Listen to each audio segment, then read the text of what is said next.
KR Visakha news channel కి స్వాగతం. మొన్నే ఆయన చనిపోయాడు. ఈరోజు నల్లమల అడవుల పరిరక్షణ కోసం జీవితాన్ని అంకితం చేసినటువంటి అంకారావు గారు మనస్ఫూర్తిగా మనందరికీ ఒక స్ఫూర్తి. అలాంటి వ్యక్తి ఇక్కడ ఉన్నాడు. ఇంకొక పక్క chairman environment management corporation Dinesh Reddy గారు, 10వ తరగతి అమ్మాయి, చాలా బాగా చేసింది. మనందరి దగ్గర ప్రతిజ్ఞ చేయించింది కుమారి లావణ్య. నేను ఇప్పుడే అడిగాను అమ్మాయిని, ఏంటమ్మా ఏం చదువుతున్నావు? 10th క్లాస్ అనింది. 10th క్లాస్ అయినాక ఏం చేస్తావని అడిగాను. ఇంటర్మీడియట్లో బైపీసీ అనింది. అంటే డాక్టర్ అవుతావా అంటే తప్పకుండా డాక్టర్ అయి పేద ప్రజలకు సేవ చేస్తానని ఘంటాపదంగా చెప్పింది. ఒక యాస్పిరేషన్తో చదువుకుంటున్నటువంటి విద్యార్థిని. అదేవిధంగా ఈ కార్యక్రమానికి ఇచ్చేసిన ప్రజాప్రతినిధులకి, పెద్దలకు, ఈరోజు 1000 మంది విద్యార్థులతో మొక్కలు నాటే కార్యక్రమానికి శ్రీకారం చుట్టాం. ఈరోజు మీరు చేసిన కార్యక్రమం అమరావతిలో ఒక చరిత్ర సృష్టించబోతుంది. ఈరోజు ఒక్కరోజే మన మిత్రులు ఉప ముఖ్యమంత్రి గారు చెప్పినట్టు 1 కోటి చెట్లను నాటుతున్నాం. ఈ సంవత్సరం 5 కోట్ల మొక్కలు నాటబోతున్నాం. అయితే ఈ 5 కోట్లే కాకుండా 50% గ్రీన్ కవర్ ఈ రాష్ట్రంలో ఉండాలి. 50% గ్రీన్ కవర్ ఉంటే దానివల్ల ఇంపాక్ట్ ఏ విధంగా ఉంటుందో మనం అందరం కూడా ఆచరించి దేశానికే కాకుండా ప్రపంచానికే ఒక ఆదర్శంగా నిలవాల్సిన అవసరం ఉంది. 1972 నుంచి జూన్ 5వ తారీఖున ప్రపంచ పర్యావరణ దినోత్సవాన్ని ఐక్యరాజ్య సమితి ఆధ్వర్యంలో మనం జరుపుకుంటున్నాం. దీనికి కారణం మీరు చూస్తే ఈ సంవత్సరం ఒక థీమ్ ఇస్తారు, ఎండ్ ప్లాస్టిక్ పొల్యూషన్. ప్లాస్టిక్ పొల్యూషన్ని పూర్తిగా దీన్ని కంట్రోల్ చేయాలి. దీనికి ఏ విధంగా రీసైకిల్లో ఇవన్నీ ఉపయోగించాలి అనే విషయంలో అవగాహన పెంచడానికి తీసుకున్నాం. మన రాష్ట్రానికి మనం ఒక్కసారి వస్తే 37,421 చదరపు కిలోమీటర్ల అడవులు ఉన్నాయి. ఇది మొత్తం విస్తీర్ణంలో 22.96%. ఈరోజు మన రాష్ట్రానికి ఒక పెద్ద అడ్వాంటేజ్ ఏంటంటే అడవుల్లో చెట్లు ఉండడమే కాకుండా రాయలసీమలో నల్లమలై ఫారెస్ట్ ఉంది. అదే రాయలసీమలో హార్టికల్చర్ పెద్ద ఎత్తున అభివృద్ధి అవుతా ఉంది. ఎప్పుడైతే హార్టికల్చర్ బాగా అభివృద్ధి అయ్యే కొందికి ప్లెయిన్ ఏరియాలో కూడా చెట్లు వస్తున్నాయి. దీనివల్ల గ్రీన్ కవర్ పెద్ద ఎత్తున పెరిగింది. దీనికి ఉదాహరణగా మీరు చూస్తే ఈరోజు రాష్ట్రంలో 30.05% గ్రీన్ కవర్ ఉండే రాష్ట్రం మంది. దీన్ని 50% తీసుకుపోవాలనేది మనందరి లక్ష్యం. ఒకప్పుడు నేను 2 ఏళ్ళు 3 ఏళ్ళు చెట్లు కూడా ఉండేటివి, పెద్ద చెట్లు నాటేవాళ్ళం. ఒకప్పుడు కాంగ్రెస్ పరిపాలనలో మీరు ఒకసారి చూస్తే చెట్లు నాటడం అంటే వాళ్ళకి అవగాహన ఉండేది కాదు. ఫోటో కోసం చెట్టు నాటి ఫోటో అయిపోతానే చెట్టు ఎక్కడుందో కనపడేది కాదు. తర్వాత ఇటీవల గవర్నమెంట్ వచ్చింది. వాళ్ళకి చెట్లంటే తెలియని గవర్నమెంట్ అది. చెట్టు వల్ల ఉపయోగం తెలియదు, చెట్లు నరకడం తప్ప చెట్లు పెట్టనే గవర్నమెంట్ అది. ఆ రోజు మనం అందరం మాట్లాడుకున్నాం, ఎక్కడన్నా ముఖ్యమంత్రి హెలికాప్టర్లో పోతా ఉంటే కింద నుండే చెట్లన్నీ ఎగిరిపోతాయి. ఈరోజు నేను వస్తున్నా, మా ఉప ముఖ్యమంత్రి వస్తున్నాడు. ఎక్కడైనా ఒక్క చెట్టు నరుకుతున్నావా తమ్ముళ్ళు చెల్లెమ్మలు మీరే చెప్పమని మిమ్మల్ని అందరూ అడుగుతున్నా.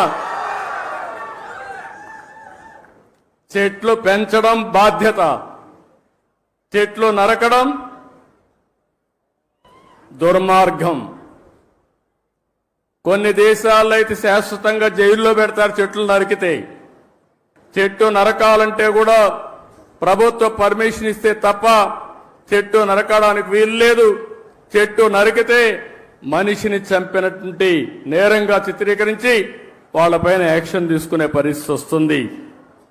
అందుకే నేను మిమ్మల్ని ఒకటే కోరుతున్నాం, 4-5 సంవత్సరాల్లో మన రాష్ట్రం కనీసం 37% గ్రీన్ కవర్ కావాల్సిన అవసరం ఉంది. దీనికి హార్టికల్చర్ డెవలప్ చేస్తాం. ఇప్పుడే పవన్ కళ్యాణ్ గారు చెప్పారు చాలా స్పష్టంగా. ఎప్పుడు కూడా నాకు ఒకసారి అనిపిస్తుంది, ఇవన్నీ మనం అనుకోవడం, ఇవన్నీ కానీ ఆచరించగలిగితే, నేను ఒక మాట అడుగుతున్నా ఇక్కడ ఉండే వాళ్ళందరినీ, మీ లైఫ్లో 10 చెట్ల కంటే ఎక్కువ పెట్టి మేము పెంచుతున్నామని వాళ్ళు చేలిపైకెత్తండి. 10 చెట్ల కంటే ఎక్కువ. ఓకే, అందరూ ఆక్సిజన్ తీసుకుంటున్నారా లేదా? గాలి పీలుస్తున్నారా లేదా? మిగిలిన వాళ్ళకి గాలి పీల్చే అర్హత ఉందా? ఇప్పుడు ఏం చేస్తారో చెప్పండి. చెట్లు పెడతారా లేదా? చెట్లు పెట్టే బాధ్యత మీద అవునా కాదా? అవునంటే చేలిపైకెత్తండి. ఇదే నేను కోరుకుంటున్నా. ఒక అవేర్నెస్ రావాల్సిన అవసరం ఉంది. ఈరోజు మీరు ఒక్కసారి చూస్తే ప్రపంచానికి ఒక పెద్ద సవాల్ గ్లోబల్ వార్మింగ్. అంటే వాతావరణం ఉష్ణోగ్రతలు పెరుగుతున్నాయి. దీనివల్ల మీరు చూస్తే వర్షాలు తగ్గిపోతున్నాయి, భూగర్భ జలాలు ఇంకిపోతున్నాయి, సాగు ప్రమాదంలో పడతా ఉంది. తాగునీరు లేకుండా ఎక్కడికక్కడ ఫ్లోరైడ్ కంటెంట్ పెరిగిపోయి అనారోగ్యం పాలవుతున్నాం. దేవుడు అన్ని విధాలా బాగా పుట్టిస్తే ఈ నీరు దాగి వికలాంగులుగా తయారయ్యే పరిస్థితికి వచ్చాం. అందుకే ఇప్పుడే అంకారావు గారి స్టోరీ విన్నాం. మనమందరం చిన్నప్పుడు చదువుకునేవాళ్ళం, నేను కూడా చదువుకున్నాం. ఆ రోజు మీరు చూస్తే ఆ కథ ఒకసారి చూస్తే ఒక వృద్ధుడు చెట్టు పెడతా ఉంటాడు. రాజు అక్కడికి వస్తాడు. ఆ వృద్ధుడికి వయసు అయిపోయింది. అతన్ని చూసి అడుగుతాడు ఆసక్తిగా, నీ వయసు అయిపోయింది, ఇప్పుడు చెట్టు పెడుతున్నావు, ఈ చెట్టు ఫలాలను తింటావా అని అడుగుతాడు. అప్పుడు ఆ వృద్ధుడు చెప్తాడు, మహారాజా, పక్కన చెట్టు ఉంది చూడు, మా పూర్వీకులు పెట్టారు, దాని ఫలాలు నేను అనుభవిస్తున్నా. నేను పెట్టే ఈ చెట్ల ఫలితాల్ని నా పూర్వీకులు, మా పిల్లలు అనుభవిస్తారని ఆ వృద్ధుడు చెప్పాడంటే అది విజ్ఞతని మీ అందరికీ తెలియజేస్తున్నా. ఆ విజ్ఞతతో మనందరం ప్రవర్తించాల్సిన అవసరం ఉంది. స్వార్థంతో బ్రతకడం కాదు. అలాంటివన్నీ కూడా మనం ఒక్కసారి ఆలోచించుకొని, ఆ తాత చెప్పే కథే మనకు ఒక ఆదర్శం. ఇప్పుడు అంకారావు చేసిన పని మనందరికీ ఒక ఆదర్శం అని చెప్పి మీ అందరికీ తెలియజేస్తున్నా. నాకు ఒకసారి ఎప్పుడూ నాకు గుర్తుండేవాడు, ట్రీ మ్యాన్గా గుర్తింపయ్యాడు. ఆ రోజు పద్మశ్రీ వనజీవి రామయ్య నా దగ్గరికి ఎప్పుడూ వచ్చేవాడు. ఎప్పుడు వచ్చినా ఒక చెట్టు తీసుకొచ్చేవాడు. ఊరూరు తిరిగేవాడు, అందరికీ విత్తనాలు పంచేవాడు. సంవత్సరం వచ్చి నాకు రిపోర్ట్ చేసేవాడు. నేను ఈ కార్యక్రమాలు చేస్తా ఉంటే ఆయన ఎప్పటికప్పుడు ప్రోత్సాహపడి ఉత్సాహవంతుడై రోజుకు ఒక మొక్క నాటేవాడు. ఆయన నాటడమే కాదు, అందరి దగ్గర నాటిచ్చేవాడు. ఆ చెట్లను పెంచే కార్యక్రమాన్ని కూడా ఆయన నిర్వహించాడు. అందుకే కేంద్ర ప్రభుత్వం పద్మశ్రీ అవార్డు ఇచ్చింది.